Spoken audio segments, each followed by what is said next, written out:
मौसम चुनावी है तो मुसलमान वोट के लिए एक बार फिर ओवैसी बेताब हैं। उनकी पार्टी के नेता तो ये तक कह गए कि दरी बिछानी है, अब्दुल की किस्मत रह गई है। एक बार फिर नरेंद्र मोदी का डर दिखाकर वोट बटोरने की कोशिश की जा रही है। क्या है AIMIM का ये अब्दुल कांड, कैसे तुष्टीकरण से बात बेइज्जती तक पहुंच रही है, चलिए आपको एक्सक्लूसिव रिपोर्ट दिखाते हैं।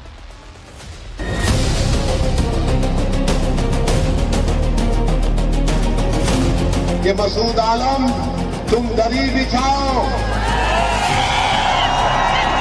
और नारा लगाओ कि भैया तुझ पे जवानी कुर्बान। 13% वाले यादव जी 18% मुसलमानों से कह रहे हैं कि तुम हमको वोट दो, हम तुमको बीजेपी से बचा लेंगे।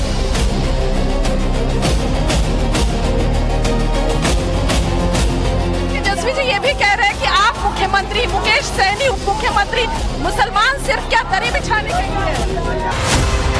बिहार के चुनावी दंगल में इन दिनों AI जनरेटर इस तस्वीर की खूब चर्चा है। इस तस्वीर में सोफे पर महागठबंधन के CM कैंडिडेट RJD नेता तेजस्वी यादव और VIP नेता और डिप्टी CM उम्मीदवार मुकेश सहनी बैठे हैं। चाय की चुस्की ले रहे तो नीचे जालीदार टोपी पहने एक भाईजान दरी बिछा रहा।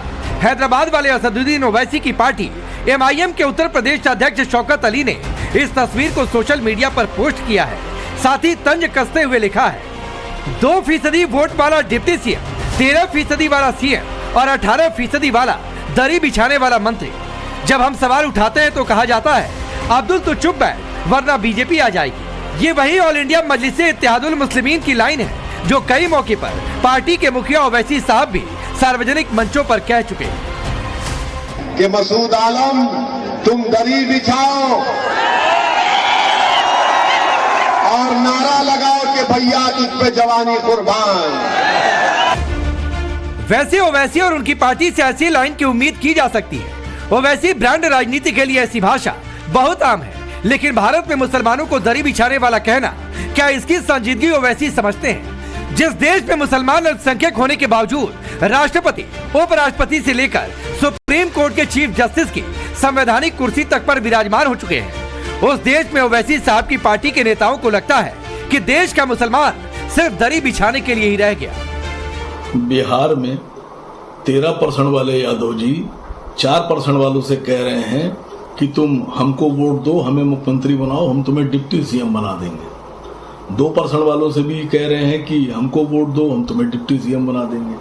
6% वालों से भी कह रहे हैं कि तुम हमें वोट दो, हम तुम्हें डिप्टी CM बना देंगे। और वही 13% वाले यादव जी 18% मुसलमानों से कह रहे हैं कि तुम हमको वोट दो, हम तुमको बीजेपी से बचा लेंगे। यादव जी अब आप हमें ना बचाइए, दरअसल अब हम आपको बचाएंगे। और अगर आपको खुद बचना है और मुख्यमंत्री बनना है तो आपको 18% मुसलमानों को डिप्टी CM बनाना पड़ेगा। बिहार में चुनाव है, मान लेते हैं कि यह सियासी बयान दिया गया हो, लेकिन बड़ा सवाल यह है कि क्या मोदी का डर दिखाकर विरोधी मुसलमानों का वोट बटोर रहे हैं? अगर मोदी का डर नहीं चल रहा तो क्या पिछले 10 सालों में मुसलमानों का सच में भला हुआ? इन सवालों का जवाब समझने के लिए टाइम्स नाउ नवभारत ने देश के अलग अलग शहरों के मुसलमानों से बात की। उन्होंने जो कुछ भी बताया वो बेहद चौंकाने वाला रहा। लेकिन पहले देखिए दरी वाले सवाल पर महागठबंधन के CM उम्मीदवार तेजस्वी यादव ने नवभारत के कैमरे पर क्या कहा। तेजस्वी जी ये भी कह रहे हैं कि आप मुख्यमंत्री, मुकेश सहनी उप मुख्यमंत्री, मुसलमान सिर्फ क्या दरी बिछाने के लिए। ऐसा हो सकता है क्या? हम लोगों के रहते ऐसा नहीं होगा, सबके साथ न्याय होगा। आपने ये पूरे बात को नहीं सुनी। उप मुख्यमंत्री एक नहीं होंगे, उनसे ज्यादा होंगे, एक से ज्यादा होगा। और आने वाले समय में 2-3 दिन में ये बात भी क्लियर हो जाएगा। और मुसलमान भाइयों के प्रति भी हमारा पूरा सम्मान है और सबको उनका हक हम दिला कर रहेंगे। तेजस्वी यादव का दावा है वो सबको हक दिला कर रहेंगे, लेकिन सवाल है कि हक तब दिलाएंगे ना जब सरकार बनेगी। ऐसे में बात उन्हीं बड़े सवाल की कि क्या मोदी विरोध में डर का माहौल एक बार फिर बनाया और बेचा जा रहा? कभी वक्फ के नाम पर, कभी समान नागरिक संहिता के नाम पर, तो अब वोटर लिस्ट रिवीजन को लेकर मुसलमानों को भरमाया जा रहा। ओवैसी को लगता है एक मुसलमान होने के नाते वो जो भी बोलेंगे देश का मुसलमान उनकी बात पर भरोसा कर ले। मैं मुसलमान समाज से आग्रह पूर्वक कहता हूं, कम से कम अपने बच्चों की जिंदगी को तो सोचो, अपना भविष्य तो सोचो। मैं नहीं चाहता हूं कोई समाज बंधुआ मजदूर की तरह जिंदगी जिए, क्योंकि कोई डरा रहा है। दूसरा, अगर आप बैठना उठना शुरू करोगे, भाजपा वाले आपको डर वाले लगते हैं, अरे जाओ ना 50 लोग बैठ करके भाजपा कार्यालय में एक दिन बैठे रहो, निकाल देंगे क्या आपको? आप देखिए क्या चल रहा है, कौन निकाल देगा आपको? कब्जा करो ना जाके बीजेपी कार्यालय का, कौन रोकता है आपको? मुद्दा असल में इसी विश्वास का है, भरोसे का है, और ये तभी होगा जब मुसलमान किसी दूसरे के चश्मे के बजाय खुद अपने चश्मे और अपने नजरिए से मोदी को देखने समझने की कोशिश करेंगे। क्या ये सच नहीं है कि बीते 11 वर्षों में जो भी योजनाएं देश के नागरिकों के लिए पीएम मोदी ने बनाई, उन योजनाओं को लागू करने में कोई भेद धर्म के आधार पर नहीं किया गया। अगर सिर्फ बैंक खातों की बात करें तो देश के सबसे गरीब 20% लोगों में से कितनों के बैंक खाते खुले हैं, इस पर नेशनल फैमिली हेल्थ सर्वे के धार्मिक आधार पर आंकड़ों को देख सकते हैं। 2015-16 में 75% हिंदुओं का बैंक में खाता था, लेकिन 2019-21 में बढ़कर ये 93% हो, यानी 5 साल में 18% नए बैंक खाते खोले गए। इसी तरह मुसलमानों के 2015-16 में 66% मुस्लिमों के बैंक खाते थे, लेकिन 2019-21 में बढ़कर 92% हो गए, यानी 5 साल में 26% खाते बढ़ गए। इसके अलावा जनधन योजना में 42% बैंक खाते मुसलमानों के। बैंक में खाता होने का मतलब है केंद्र सरकार की योजनाओं का सीधा फायदा लोगों को मिलना। डायरेक्ट बेनिफिट स्कीम के तहत सीधे बैंक खातों में पैसा डाला जा रहा है। तो हमने ये समझने की कोशिश की कि क्या ओवैसी के मुसलमान बंधक वाले बयान से खुद मुस्लिम कितना सहमत है। सबसे पहले हमने बात की लखनऊ के भाईजान से। जो राशन हिंदुओं को मिला, जैनियों को मिला, सिख को मिला, वो मुसलमानों को मिला। जो घर सारी कौमों को मिले वो मुसलमानों को मिले। डर दिखा के विरोधी अगर अपने खेमे में मुसलमान हो जाते वो पॉसिबल नहीं है। हम मुसलमान जो है पॉलिसीज को देखते हैं। अब लोग जो है सिर्फ मुसलमान नहीं, सारे सिटीजन जो है वो पॉलिसीज को देखते हैं कि हमारे लिए क्या अच्छा है। बिल्कुल साथ मिल रहा है और साथ वही लोग दे रहे हैं कि जिनको मकान मिला है, गैस सिलेंडर मिले हैं, और सबसे बड़ी चीज़ ये है जिस राज्य में डबल इंजन सरकार है तो वहाँ पर दंगा मुक्त प्रदेश मिल रहा है। देखिए, ये तो कहने की बात है कि मोदी जी के जो है प्रधानमंत्री बने रहने से लोगों को फायदा नहीं हो रहा है, फायदा हो रहा है। और ये कोई कहे कि जो है उनके विरोधियों के जरिए से विपक्ष को फायदा होगा, तो ऐसा कुछ भी नहीं है। मोदी जी हैं, मोदी जी ही रहेंगे। 2014 के बाद से मुसलमानों के वोट बैंक पर विपक्षी पार्टियों की नजर रही। मोदी राज का डर और भय दिखाकर मुसलमानों को अपने पाले में करने की कोशिशें लगातार चलती रही। ऐसी ही कोशिश वो वैसी भी करते रहे। मुसलमान को मार खिलाएंगे, बस मुसलमान का डर दिखाओ। ये देशद्रोही है, ये गाय को काट कर खाने वाला है, ये आतंकवादी है, इसके मदरसे टेररिज्म के सेंटर हैं, ये मौलाना फुला हैं, ये मुल्ला है, ओवैसी भड़काओ भाषण देता है, वो नया जिन्ना है। अरे तुम कितनी गालियां दोगे हमको, मगर ये जो सच्चाई जो बयान कर रहा हूं उस पर तो बात करो। कुछ ऐसी ही लाइन के साथ ओवैसी बिहार के राजनीतिक अखाड़े में है। सीमांचल के उन इलाकों से ओवैसी को उम्मीदें ज्यादा है जहां मुस्लिम आबादी निर्णायक भूमिका में है। 2020 के बिहार विधानसभा चुनावों में ओवैसी को 5 सीटों पर जीत मिली थी। ये बात अलग है कि 2 साल बाद ही एमआईएम के 5 में से 4 विधायकों ने पलटी मारकर आरजेडी का दामन थाम लिया था। मुसलमानों के वोट बैंक को अपनी जागीर मानने वाले आरजेडी, कांग्रेस और समाजवादी दल ओवैसी को बीजेपी की बी टीम बताते रहे हैं। ये भी एक दर्द है जो ओवैसी के साथ चलता है। का कानून मुसलमानों के वफाद में नहीं है, ये वफ का कानून मुल्क के वफाद में नहीं है, ये वफ का कानून भारत के भाईचारगी के लिए नहीं है। झगड़े शुरू हो जाएंगे, मस्जिदों पर ये बोला जाएगा कि 500 साल पहले ऐसा था वहां पर, और ये बार बार बोलते टीवी पे ने आपको वक्फ से क्या मिला। अरे क्या कोई आपके अम्मा के मेहर में आया है जो हमसे पूछ रहे आप वक्फ से क्या मिला क्या नहीं मिला? हमारे को हमारी आखिरत मिलती वक्फ को बचाए तो। ओवैसी साहब मुसलमानों के सामने वोट की खातिर जितनी भी मिन्नतें कर लें, लेकिन अब की बार सीमांचल के भाईजान के बीच ओवैसी फैक्टर हावी है या फिर मोदी फैक्टर ऑन ग्राउंड समझते हैं। क्या नाम है भाईजान आपका? मेरा नाम मुश्ताक आलम हुआ।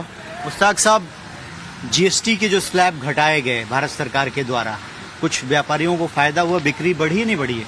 बहुत राहत मिला है। हाँ। बहुत राहत मिला है और ये जीएसटी घटने से, और हम तो यही कहेंगे काम काज से संतुष्ट हैं। मुझे ये बताइए कि इस बार आप लोग क्या चाहते हैं? जो मुस्लिम मतदाता है वो क्या चाहता है? क्योंकि कई बार ऐसा होता है कि आप लोगों को तो टेकन फॉर ग्रांटेड कि ये तो हमारे ही हैं, कहाँ जाएंगे, महागठबंधन वाले मानते हैं, वैसी स्थिति रहेगी या आप लोग बदलाव देख रहे हैं यहाँ पे जोकीहाट में? हम लोग तो चाह रहे हैं उस परिवार से अलग हो जाए।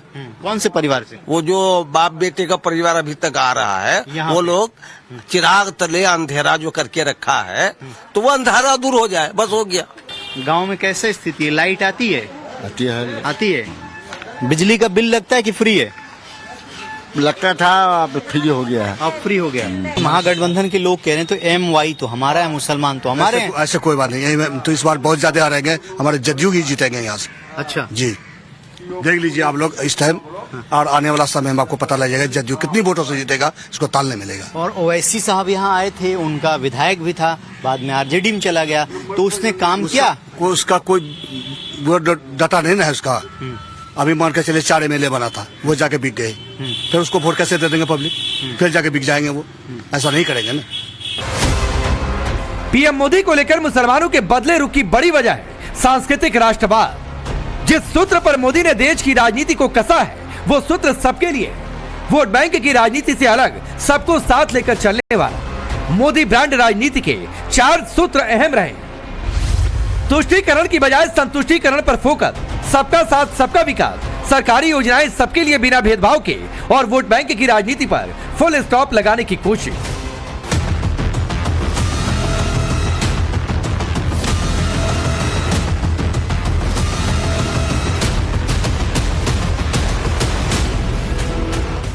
सच ये है कि मोदी के लिए हर भारतीय सिर्फ भारतीय है। ये बात पीएम मोदी कई बार कह भी चुके हैं।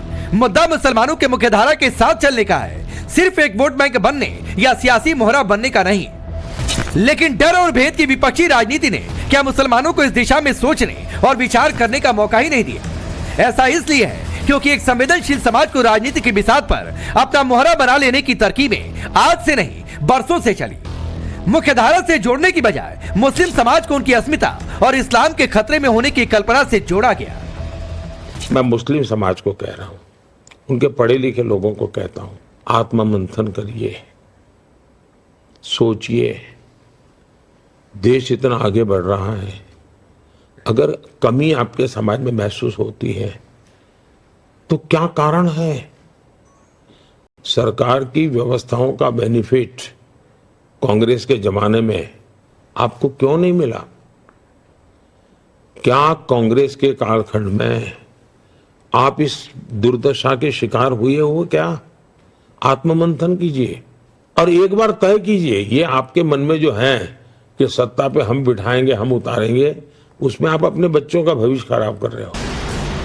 मुसलमानों में भय और भेद के बीज डालकर क्या वाकई विपक्षी राजनीति अब तक चलती रही है? ये वो सवाल है जिसका जवाब खुद मुसलमानों को खोजना होगा। ओवैसी के मुताबिक अगर बीते 11 सालों में मुसलमानों की हालत दूसरे दर्जे के नागरिक से भी बदतर है, तो मोदी से पहले के 67 साल में मुसलमानों के साथ क्या हुआ और मोदी के 10 साल में क्या हुआ, उसे देखना और समझना जरूरी है। मोदी के आने से पहले पिछले 67 सालों में सिर्फ 4.5% मुसलमान ही सरकारी नौकरी में थे, लेकिन मोदी सरकार में पिछले 10 सालों में यह आंकड़ा 10.5% हो गया, यानी दोगुने से भी ज्यादा का जंप।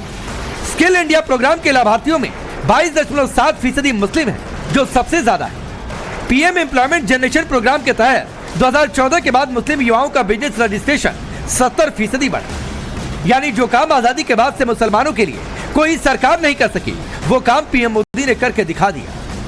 पिछले 10 सालों में सरकार ने मुसलमानों का भला किया है। सरकार ने जितने काम करे सब मुसलमानों को, हिंदू मुस्लिम सिख ईसाई सभी का भला हुआ है। और विकास को देखा जाए तो फिर हमारे शहर में ही देखें कितना विकास हो गया। हमारा कानूनी हक है हिंदुस्तान के अंदर, हम स्वतंत्र हैं वोट देने के लिए, और जो हमारे हित की बात करेंगे, जो भी पार्टी, कोई भी राजनीतिक दल मुस्लिमों के हित की बात करेगा, हम उसे वोट देंगे। उसमें मोदी की डर रहने की कोई बात नहीं। देखिए, भला जो है किसी मतलब जाति विशेष से नहीं होता है, भला सबका होता है। अगर राशन जो है किसी हिंदू समाज को मिल रहा है तो मुसलमान समाज को भी मिलता है। अगर कोई योजना का लाभ किसी गैर मुस्लिम को मिलता है तो मुसलमानों को भी मिलता है। बीते 1 दशक से ज्यादा वक्त में पीएम मोदी ने अपनी योजनाओं का लाभ धर्म का चश्मा लगाकर नहीं पहुंचाया। पीएम मोदी जिस लाभार्थी वर्ग की बात करते हैं उसमें मुसलमानों की संख्या सबसे ज्यादा है। पीएम आवास योजना के तहत अभी तक कुल 2 करोड़ 31 लाख घर बने हैं।